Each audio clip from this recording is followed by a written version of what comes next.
जय भीम। नमो बुद्धाय साथियों। दोस्तों, बाबा साहब की जिंदगी का वो केस जो उन्हें वकालत के क्षेत्र में महान बनाता है, जिसकी वजह से बाबा साहब को महान वकील कहा जाता है। यह एक सच्ची कहानी है दोस्तों, उस महान दलित चमार की, जिन्हें आज पूरा दलित समाज अपने भगवान मानकर पूजा करता है। तो मित्रों, वीडियो को पूरा देखिएगा।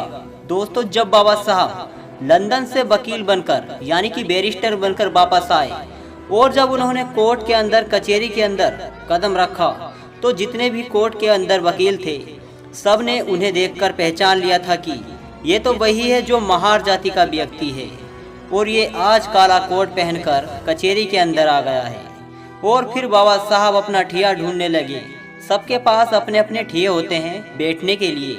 जब अम्बेडकर को कोई ठिया नहीं मिला, तो जो दूसरे वकील थे, उन्होंने बाबा साहब की ओर देखते हुए अम्बेडकर की ओर चिड़चिड़ाते मारते हुए कहा, अरे ओ बैरिस्टर, तुम बहुत पढ़े लिखे विद्वान हो, तुम्हें क्या जरूरत है कचहरी के अंदर ठिया लगाने की? तुम तो बाहर भी कहीं ठिया लगा लोगे तो तुम्हारी दुकान चल जाएगी। लेकिन बाबा साहब ने उनकी बातों का बुरा नहीं माना, उनकी बातों को गलत नहीं समझा और बाबा साहब मुस्कुराते हुए बोले, तुमने ठीक कहा। और फिर बाबा साहब कचहरी के बाहर एक जगह जाकर अपना ठिया जमा लिया। साफ सफाई कर कर वहाँ बाबा साहब बैठ गए और फिर बाबा साहब के पास छोटे मोटे केस आने लगे। रोजी रोटी चलती रही, हल्का फुल्का बिजनेस बढ़ा, कारोबार बढ़ा। और उसी दौरान एक सेठ और सेठानी का एक इकलौता बेटा था और उसको फांसी की सजा बोली गई थी। वो सेठ और सेठानी पूरी मुंबई में ऐसा कोई वकील नहीं छोड़ा जिसके पास ना घूमे। जिसके पास भी जाते, जिसको वो फाइल दिखाते अपने बच्चे की, वो मना कर देता कि तुम्हारा बच्चा नहीं बच पाएगा। फिर वो सेठ पूरी मुंबई घूमता घूमता उसी कचहरी के अंदर पहुंचा जिस कचहरी के बाहर बाबा साहब बैठे हुए थे।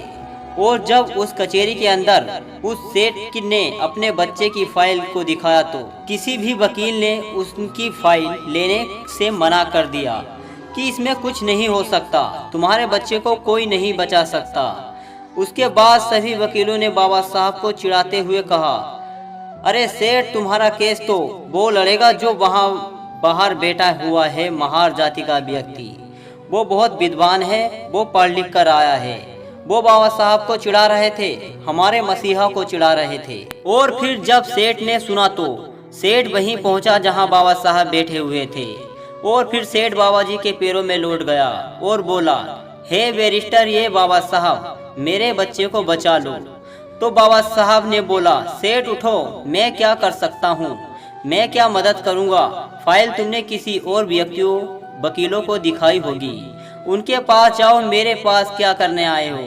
मैं क्या मदद करूंगा? मैं तो महार दलित जाति का हूँ, नीच जाति का हूँ, मैं क्या कर सकता हूँ?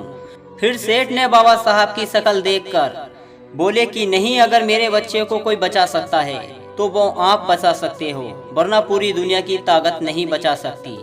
ये मैं आपका चेहरा पढ़कर बता रहा हूँ। अगर आज मेरे बेटे को फांसी लग गई तो उसकी माँ उसकी याद में मर जाएगी।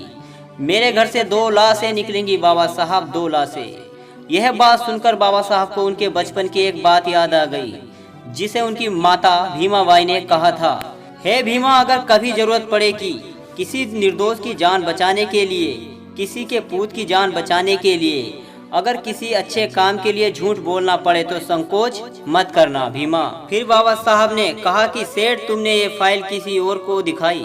फिर सेठ बोला, ये फाइल मैंने सभी जगह दिखाई। इस फाइल पर मैंने इतना पैसा खर्च किया जो कोई दूसरा व्यक्ति नहीं कर सकता। आप बाबा साहब, मेरे बच्चे को बचा लो।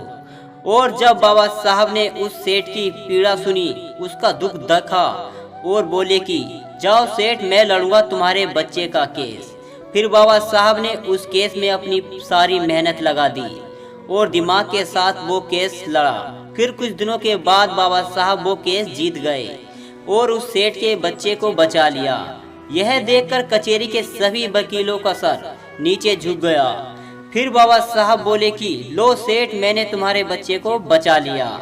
तो दोस्तों, तब से आज तक सभी बाबा साहब को महान वकील मानने लगे। तो दोस्तों, आपको यह जानकारी कैसी लगी, हमें कमेंट करके जरूर बताएं। जय भीम, जय भारत।